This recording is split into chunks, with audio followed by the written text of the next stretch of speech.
The world is globalizing and the telecommunications industry is becoming more and more global.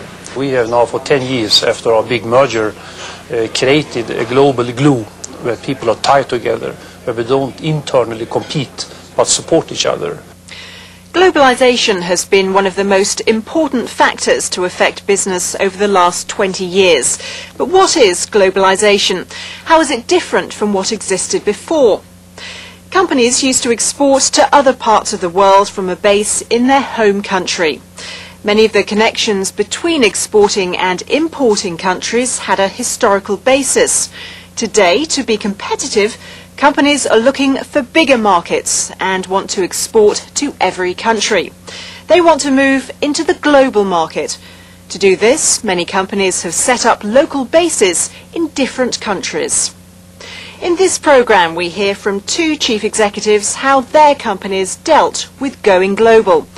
Percy Barnevik, one of the world's most admired business leaders when he was chairman of the international engineering group ABB, and Dick Brown of telecommunications provider Cable & Wireless. Cable & Wireless already operates in many countries and is well placed to take advantage of the increasingly global market for telecommunications.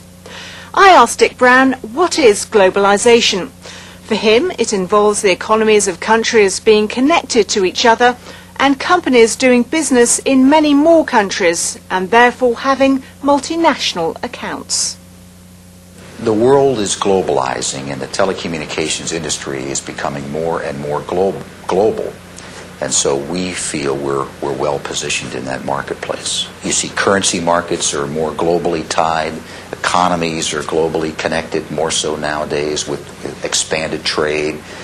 More and more multinational accounts are doing business in many, many more countries. We're a company at Cable & Wireless now well positioned to carry the traffic and to provide the services to more and more companies that now need to get to 5 countries or 12 countries or 20 countries. We're often there. When Percy Barnevik became head of the international engineering group ABB, his task was to make globalization work. He decided to divide the business into over 1,000 smaller companies. In this way, he believed the company could be both global and local. In answering the question, how do you make globalization work, Percy Barnevik describes the global glue that keeps the many different people in ABB together. He then looks at the need to manage the 3 contradictions of the company. It is decentralized but centrally controlled. It is big and small at the same time, and it is both global and local. We have now for 10 years after our big merger created a global glue where people are tied together, where we don't internally compete but support each other. And you have global leaders with global responsibility, and you have local managers working with their profit centers. And if you have the right, so to say, agenda for these people and the right structure, you can use a scale of economy and your advantages of bigness but being small. We used to say that you have 3 contradictions: decentralized and still central control, big and small, global and local. And of course, to try to make these contradictions work together effectively, then I think you have a big organizational competitive edge. Globalization can bring advantages to a business, but how does a company go global? Dick Brown mentions 3 ways companies can achieve globalness. Firstly, companies can work together in alliances. Secondly, they can acquire or buy other companies. And thirdly, they can grow organically by expanding from their existing base. Well, as you go global, and a handful or more of companies are going to really push out, in my view, to be truly global companies. And some of them, maybe all of them, will also work to be local.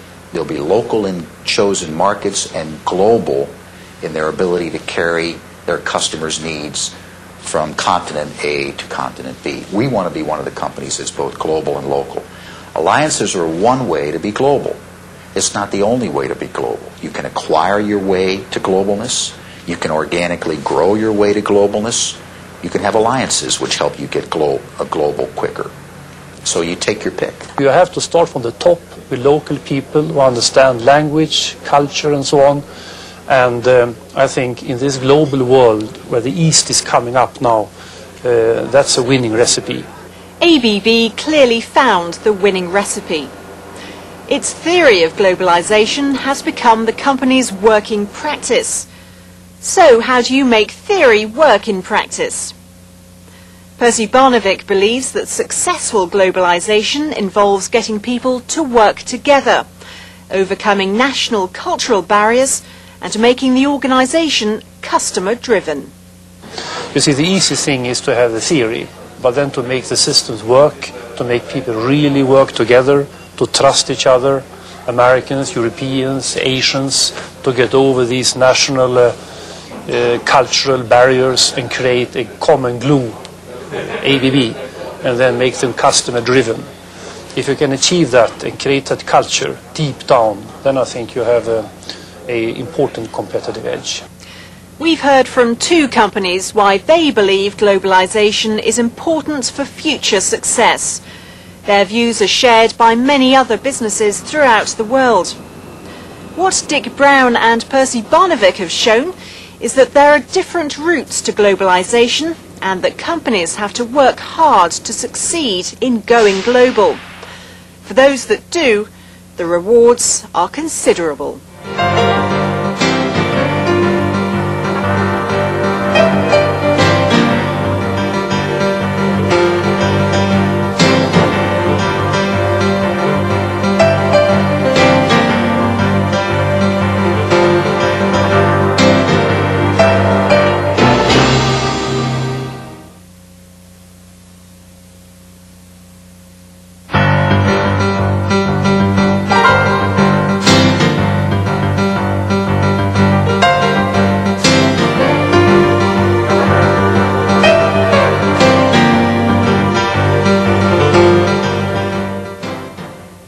The job of a leader, whether it be in CNBC or any other place, is give employees dignity and voice.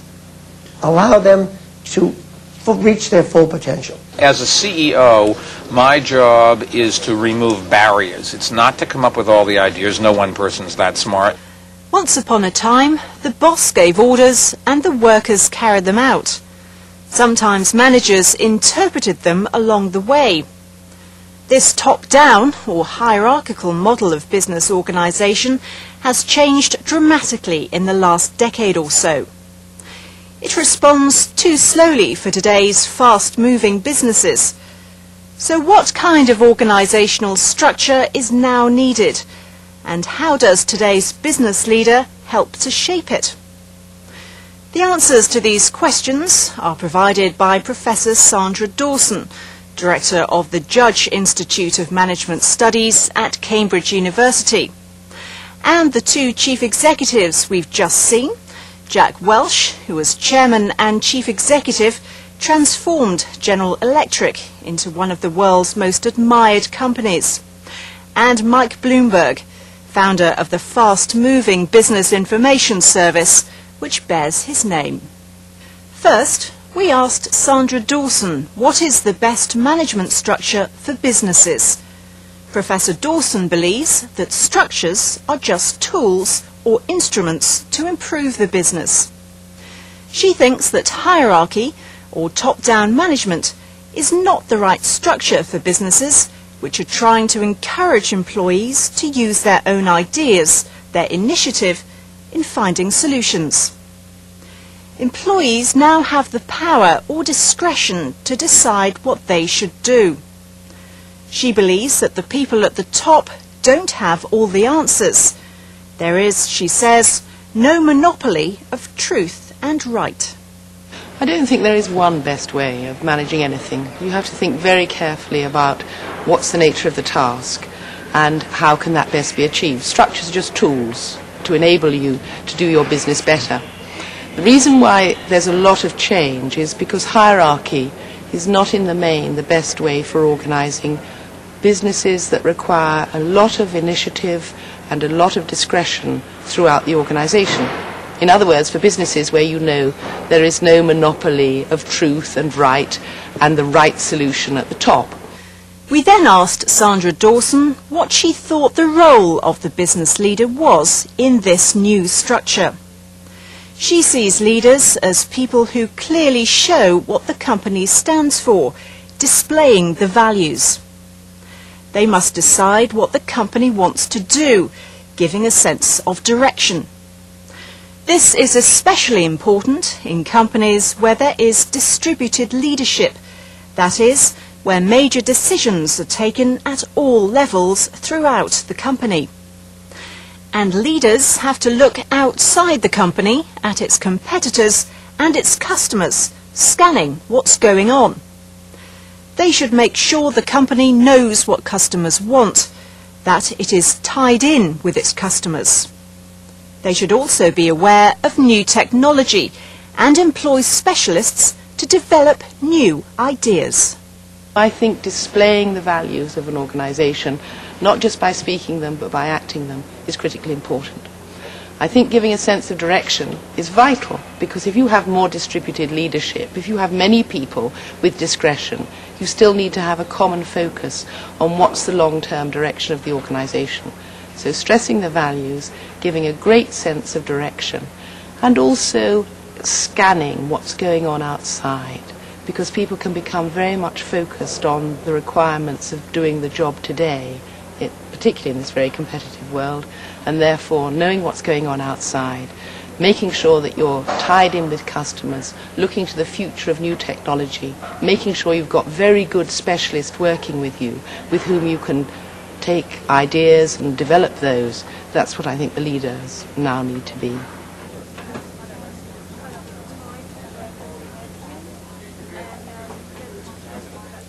We then asked two CEOs the same question. What is the role of the business leader? Jack Welch says it's to give employees dignity and voice so that their ideas are listened to by management. Leaders should encourage employees to use their abilities to the full, to reach their full potential. The job of a leader, whether it be in CNBC or any other place, is give employees dignity and voice.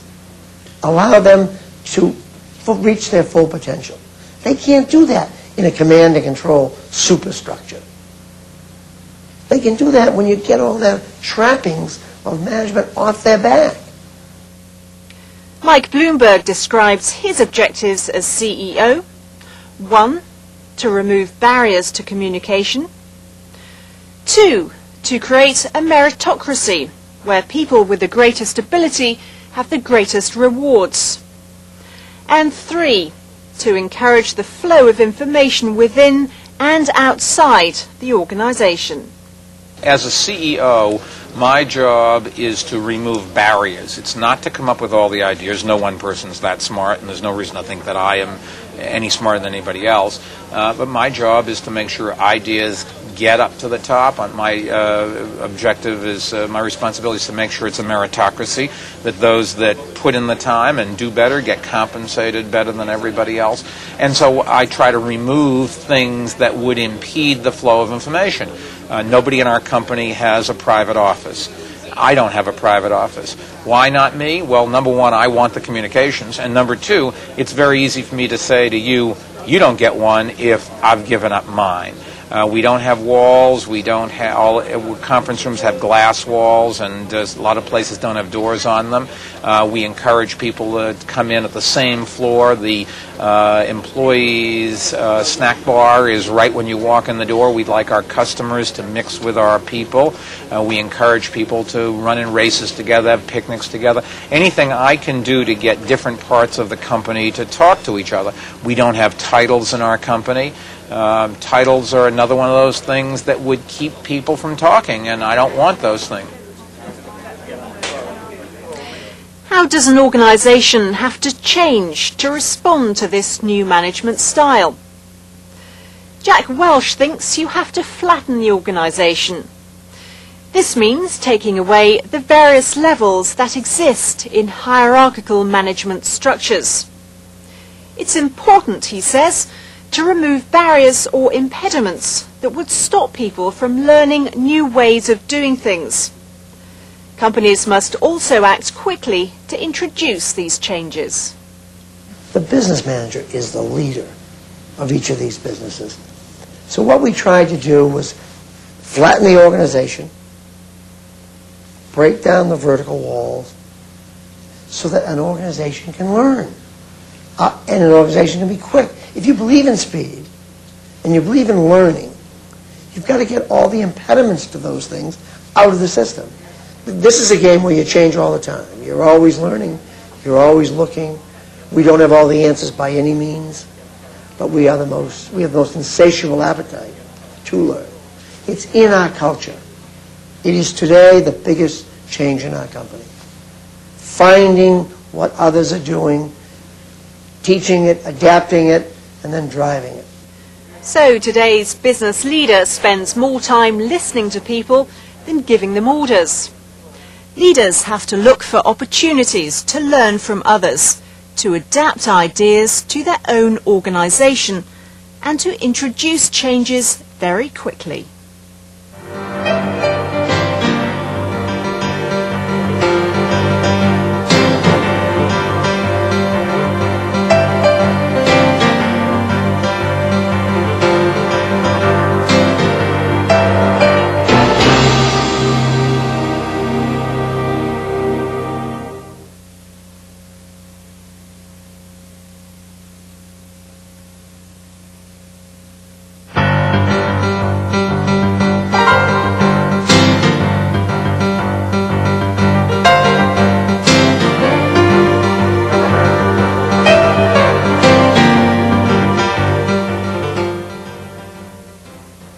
At the end of the day, you have to have an understanding for other people's way of behaving.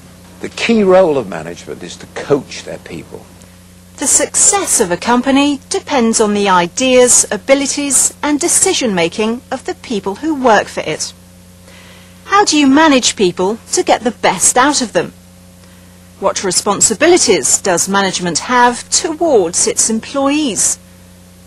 We asked two leading business figures how they manage people. Stafford Taylor was Managing Director of Personal Communications at BT, Britain's major telecommunications company.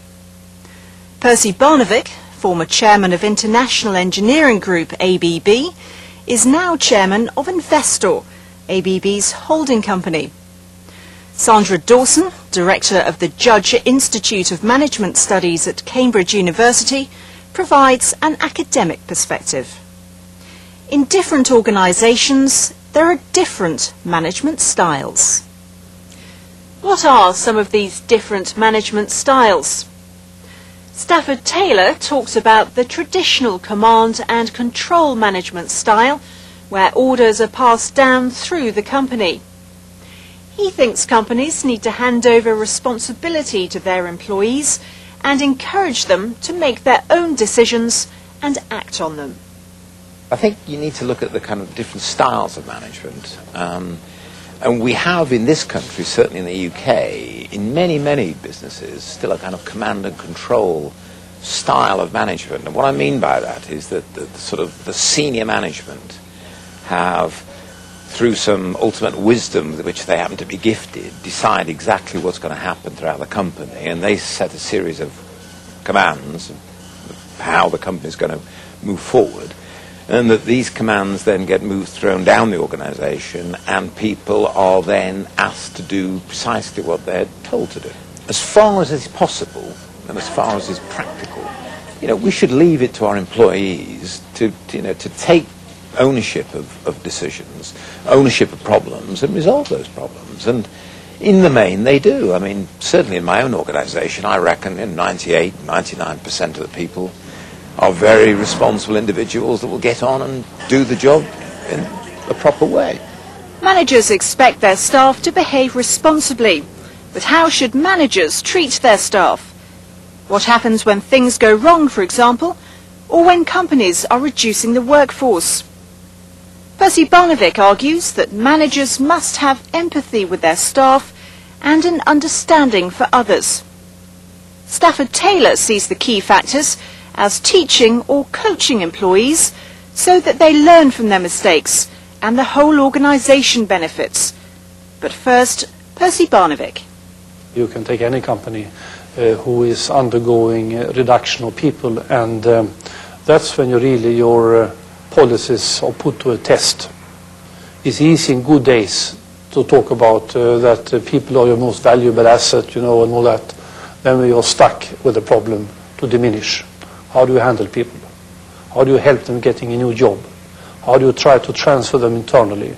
How do you try to re-educate them to try to put them into another job within or outside the company?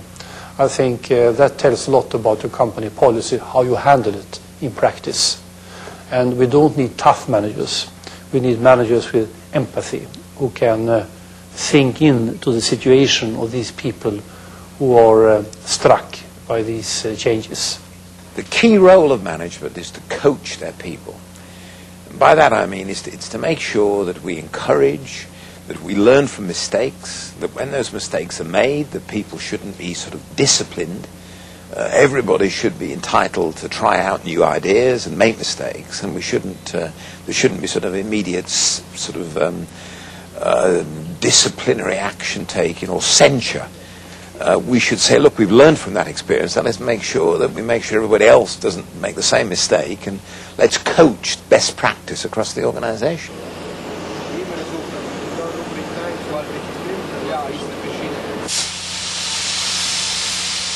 At the end of the day, you have to have an understanding for other people's way of behaving, their culture. You have to spend time together to really discuss problems. You have to share the same values. You have to reward people who really contribute to the group benefit, not just to their own benefit. Professor Dawson agrees that greater responsibility for employees is essential. But how do you motivate the workforce to play such an important role in the organisation? She identifies their pay and conditions, financial packages, but says people are also motivated by the chance of improvement in their job, for advancement and development. They also need the right conditions in which to work, the context, with the right tools for the job. So, how are people going to be motivated? They're motivated by financial packages, but they're above all motivated by the possibility for advancement and for development. So making sure that you've got the motivational package right is the second thing. And then the third thing is the context. If you think about a carpenter, you can have a wonderfully skilled carpenter, he can be highly motivated, but if he doesn't have very good tools, then he won't do a very good job. So what sort of tools are needed in terms of IT, in terms of manufacturing systems, in terms of management accounting systems? And if you can get the capacity, the motivation, and the tools right, then you can motivate people very, very well in an empowered organisation. We've heard how good management motivates its employees, but how do companies benefit from giving their employees more responsibility? Sandra Dawson believes organisations will be quicker to respond. They're able to add value, provide services that improve what they offer customers, and be more competitive. This will in turn sustain the business, that is, make sure it continues to exist and is able to tackle the problems of tomorrow. They're quicker. It's easier and quicker to respond to new competitors or to new customers, which is essentially what business is all about. Out of speed and quicker achievement of objectives, you get a more effective organisation structure, which enables people to be competitive and to add value, and also to sustain the business. It's all very well to do things quickly and better in the short term. The question is, are people building up solutions that will tackle the problems of tomorrow, not just the problems of today? We've heard that good management gives responsibility to its employees, provides the right context and motivates them. There is no doubt that this results in greater job satisfaction and has long-term benefits for the company.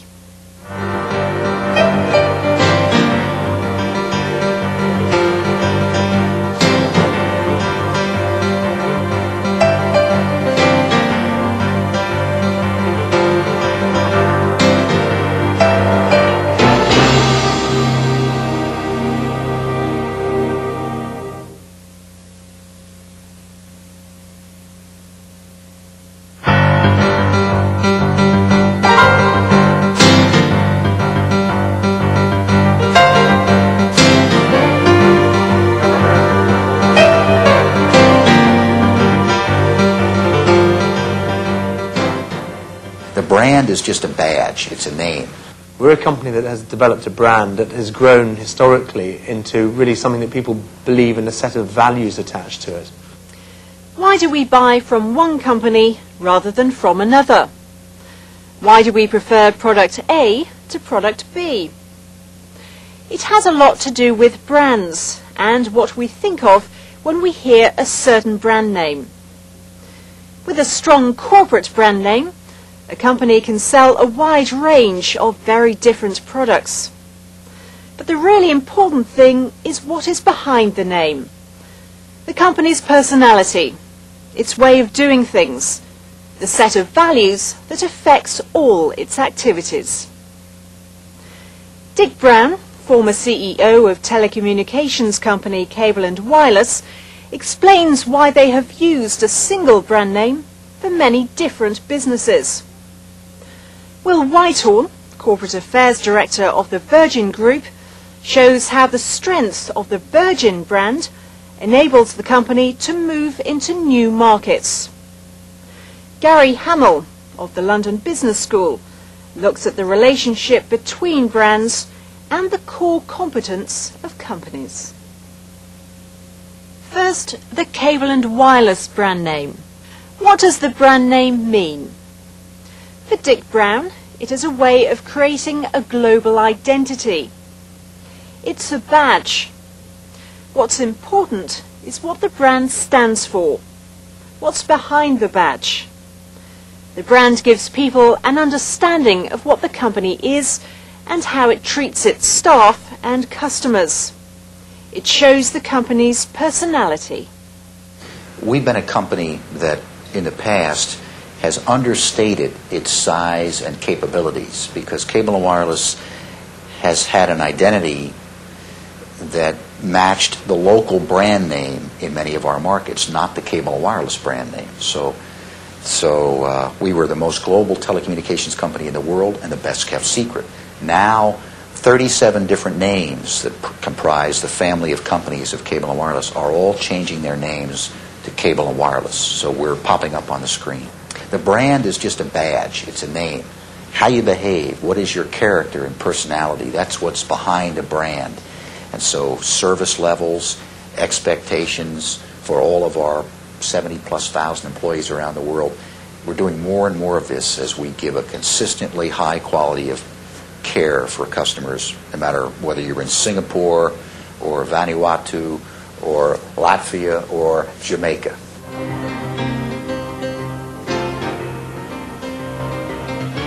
A brand that's already recognized globally is Virgin. What does the Virgin brand represent? Will Whitehorn believes Virgin represents quality and value for money and a different way of doing things. He describes how it used these strengths to move into a new market, financial services, where it sells savings and pensions direct to the customer rather than through agents who take a commission. Virgin doesn't think about the business as an individual business. It doesn't think about a product. If you're Mars, you have a Mars bar. Virgin is very different to that. We're a company that has developed a brand that has grown historically into really something that people believe in, a set of values attached to it. They think of quality and value for money. They think of innovation, fun, a challenge, competitiveness. They think about Virgin doing things differently, in other words. What I think we can often bring is a slightly more detached view of the business and a bit of common sense. In financial services, for example, which is a very good example of how the Virgin brand has very rapidly moved into a new area, we looked at a business from the outside, which although there were 700 companies selling retail financial services, they were all charging exactly the same commissions, and they were all making very big profits, and they weren't really growing the market very quickly. And they were all selling through people called IFAs, independent financial advisors, who were taking a commission off the top. So we just appealed direct to the consumer over the heads of the industry with a very low-cost personal equity plan, 1% management charge, and 2 years later we've got 150,000 customers and £800 million under management. Virgin achieved rapid growth in a new market using the strength of its brand. It used the company's core competence. What is a core competence and how do you identify it? Gary Hamel looks at Virgin and another international brand, Disney. He goes on to describe a test of core competence with 3 elements. Is it important to the customer? Can it be easily copied by competitors? And does it lead to other opportunities? How has Virgin managed to go from record stores into the airline business, into colas, into insurance products?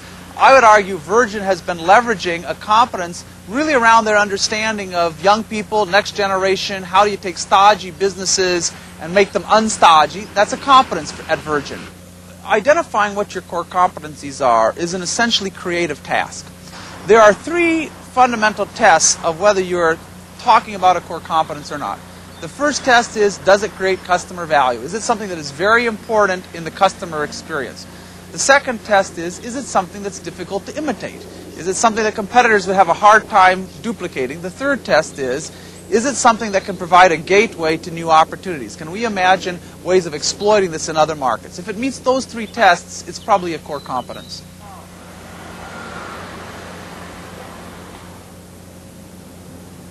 An interesting example of a company that I believe really does understand its core competencies is Disney. Disney has gone from theme parks to movies to retailing to ship cruise lines, now adult education, retailing. I said, Disney has a core competence in storytelling and character development. If Disney defined themselves as theme parks, that's kind of the end of the story. Even Euro Disney has had a pretty tough time. But when they define themselves as storytelling and as characters, and you say, where can I deploy that competence? Suddenly a range of new opportunities opens up to you. The power of the brand is considerable. Identifying core competencies behind the brand helps companies to grow their existing business and enter new markets.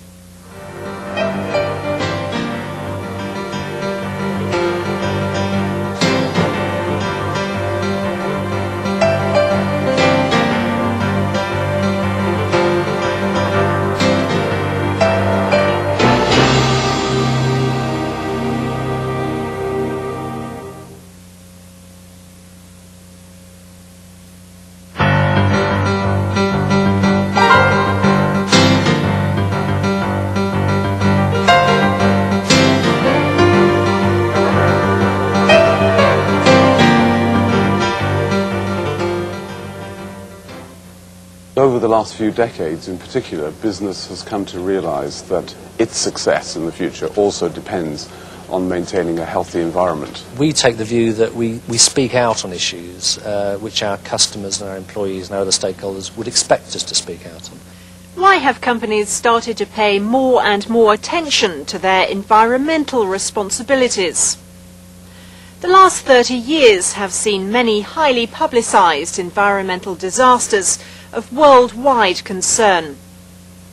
Governments have introduced increasingly tough regulations. Customers too expect companies to operate in a responsible manner.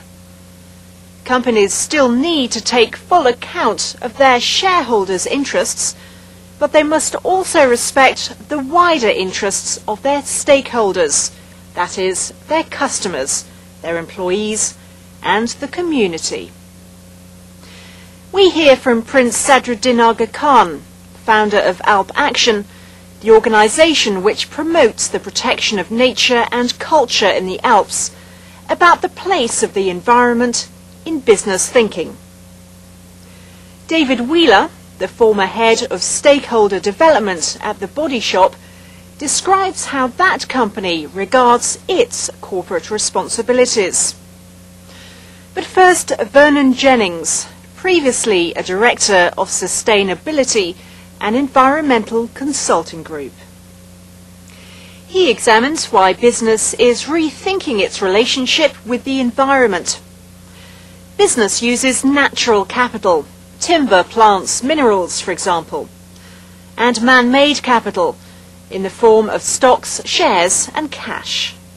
Over the last few decades in particular, business has come to realize that its success in the future also depends on maintaining a healthy environment. It's using natural capital as well as man-made capital, if you like, finances, natural capital, raw materials, plants and animals. So it's business is increasingly seeing that it has to look after that side of things as well. One of the problems, of course, is the short-term nature of business. And when we're talking about environment, we're talking of something that's very long-term.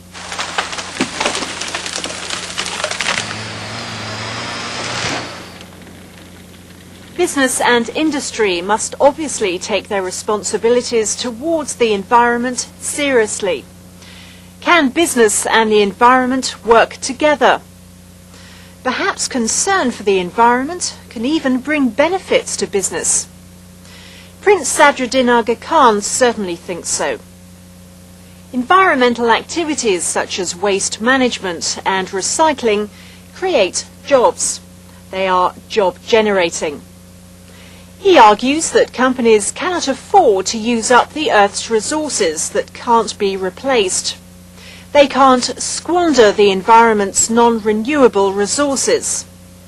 If companies do, they will become extinct, like dinosaurs.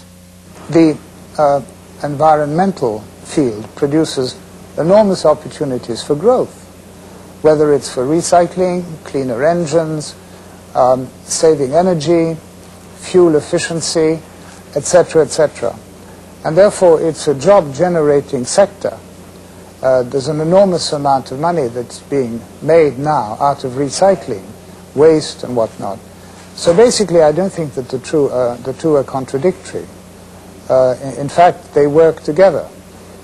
Ecology and economy have the same root. And I think this is something which today's economists are very much aware of. You cannot continue to basically squander the environment, non-renewable sources, and hope that you're going to achieve growth. What will happen to the firms that do this is that they will very quickly become dinosaurs. And this is why in many industrial sectors, including the automobile industry, the environment is taking on an extremely important dimension. Caring for the environment costs money. Who pays these costs? Vernon Jennings talks about traditional attitudes and how these have been affected by governmental regulation. Companies are now forced to take responsibility for waste disposal and environmental damage. The costs that result are now being internalised. That is, they are included in the cost of manufacture. Previously, companies didn't have to pay anything, but now the producer pays. Traditionally, the environment was seen as a sort of infinite sink into which you could chuck out all your wastes at zero cost. The cost of that was actually borne by the environment. Increasingly, through regulation, costs are becoming internalized. So the cost, for example, of packaging and recovery of packaging is having to be borne by the companies producing it. So the principle that's being adopted is the producer pays. And this means, in a way, that corporations can't escape recognizing the cost of their activities on the environment. This trend in policy will continue into the future. Many companies have come to recognize their responsibilities or obligations to the environment. How do companies account for the costs that result? David Wheeler explains the difficulties and reports research showing that companies that behave responsibly, are good corporate citizens, gain benefits. If they become stakeholder inclusive by making the interests of the community, customers and employees a priority, they will perform better and add long-term value for their shareholders. At the Body Shop, it's very, very difficult because how do you account for every hour that's spent by a manager thinking about their environmental obligations and their part of the operation? It's very, very difficult. What you can do, of course, is measure certain tangible things like how much the corporation gives to charity. You can measure how many hours are volunteered in the local community. You can measure certain things and capture those and publish them, so that's an important thing to do. But if you look at the evidence, what is clear is that companies which do behave as good corporate citizens, that are stakeholder inclusive, i.e. they do look after the interests of their customers, their employees, as well as their shareholders, actually in the long term, they perform better. A number of studies have been done in the US in recent years that show that companies which don't just put short-term shareholder value first actually add more long-term shareholder value. Companies may benefit financially from good corporate citizenship. But how does a company let everyone know that it is a good corporate citizen? David Wheeler focuses on two aspects. 1. Speaking out on relevant issues. And 2. Listening to stakeholders in the countries where the business operates so that the company can work fully with the community and become an integral part of the local society. We take the view that we speak out on issues which our customers and our employees and our other stakeholders would expect us to speak out on. So that is typically issues which affect our industry, the cosmetics industry. So that's why we've taken a very strong stance against animal testing of cosmetics. But we don't actually take a public stance on medical testing of animals because it's not really our place to do that. It's all about listening. It's all about positioning the company as an integral entity within the local society. And one listens to the different stakeholders in that country, including the government, who have got their views, including your own employees who've got their views, including your customers, and one positions the company then as integral within society. Business is becoming increasingly aware of its responsibilities, both social and environmental. Government regulation and public pressure mean that corporate responsibility will stay high on the agenda and continue to influence how companies do business in the future.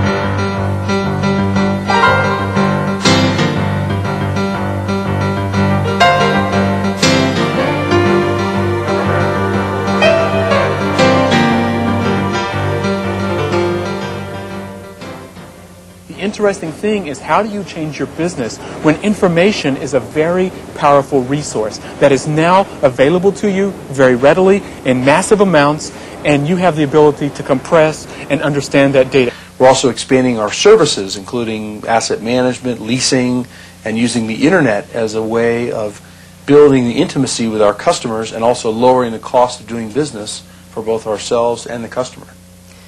The business environment is changing at an ever-increasing speed. To survive, companies have to find ways of doing things differently. They have to innovate. One of the main areas of innovation is in the collection and management of information, which has become a major commodity in its own right. Information technology and the internet have created new business opportunities and new ways of doing business. The internet allows companies like Dell, one of the world's largest PC makers, to sell directly to the customer. We hear from the company's CEO, Michael Dell. We also hear from Jeff Bezos, founder of Amazon.com, the Earth's biggest online bookstore. Jeff Sampler of the London Business School begins by looking at the relationship between technology, information and business innovation. Jeff Sampler focuses on two aspects. Firstly, technology as a means to an end, not an end in itself. And secondly, the huge amounts of information it provides. He then looks at using information as a resource, as something to help you manufacture and sell products and services. He explains that companies need to change the way they do business. Now they can manage very large amounts of information better because of data compression. I think the most important challenge is for companies to realize that it's not about technology. That when you think that technology is some golly gee whiz thing, you've lost the battle. I mean, when you go to the refrigerator and open the door, you don't think, wow, cold food. You just naturally know that's what a refrigerator does. I think increasingly you have to view technology does what it does. The interesting thing is, how do you change your business when information is a very powerful resource that is now available to you very readily in massive amounts, and you have the ability to compress and understand that data? How do you change your business when you have that amount of resource to start to organize around? The Internet has certainly proved itself as a means of handling large amounts of information. What benefits does it bring to business? Michael Dell looks to the Internet to offer his customers choice and convenience. He can offer them an expanding range of services, such as finance and consultancy, as well as selling computers direct. It also gives Dell a closer and more personal relationship with customers, and has helped to reduce its own costs and the price to the customer. We've taken the direct system all across the world.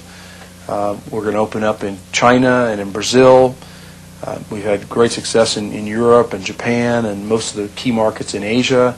We're also expanding our services, including asset management, leasing, and using the Internet as a way of building the intimacy with our customers and also lowering the cost of doing business for both ourselves and the customer. Jeff Bezos too sees cost benefits and the greater number or selection of titles an online store can offer. This provides customers with more choice. Buying is also easier because of one-click shopping and lower costs to the customer. In addition to the convenience of not having to drive and park and so on, some of the advantages at Amazon.com, things like selection. We have more than 3 million different titles at Amazon.com, which is more than 10 times the selection you'd find in even the largest physical world stores. We have one-click shopping, which makes the shopping experience incredibly easy. Our prices are lower. Even after you include shipping charges, you save money relative to physical world stores.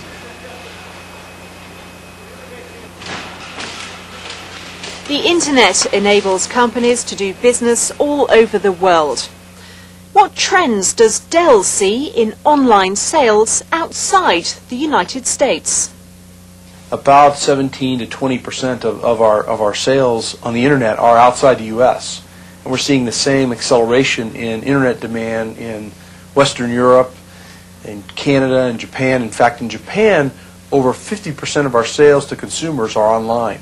In Canada, we're seeing about a third of our sales to consumers online. So we're seeing it be more of a global effect, not just a U.S. phenomenon. We did have some days in the peak of the selling season at the end of last year where we sold over $6 million a day. So we think in the next couple of years, over half of our business will go online.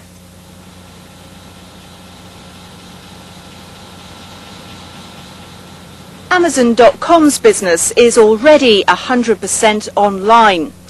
What is the future of online shopping? Jeff Bezos believes it's about discovery and making it easier to shop. Online stores can get to know their customers individually on a customer-by-customer basis. They can suggest things they would like to buy, match product to customers by knowing what they enjoy. The future overall is, I believe, going to be in large part about discovery, making it easier for people to find the things that they're trying to buy online. This is actually very, very similar to, the times gone by of a small town merchant who would know his customers intimately. We have the opportunity as an online store to not only know our products on sort of a product-by-product basis, but to know our customers in a deep way on a customer-by-customer basis, so that then we can match customer and product perfectly. So it is just as if you went into an old-time store and the merchant said, hey, I know you love John Irving. That's this new author we know you're going to love, and he hands you the book. Using information and technology to innovate and keep ahead of the competition is a top priority for business today. In fact, it may provide the key to survival. As Jeff Sampler said, if companies wait on the sidelines till there's a clear market signal with how they should be responding, the battle is over. They have lost. And therefore, they must start taking risks, learning, adapting today.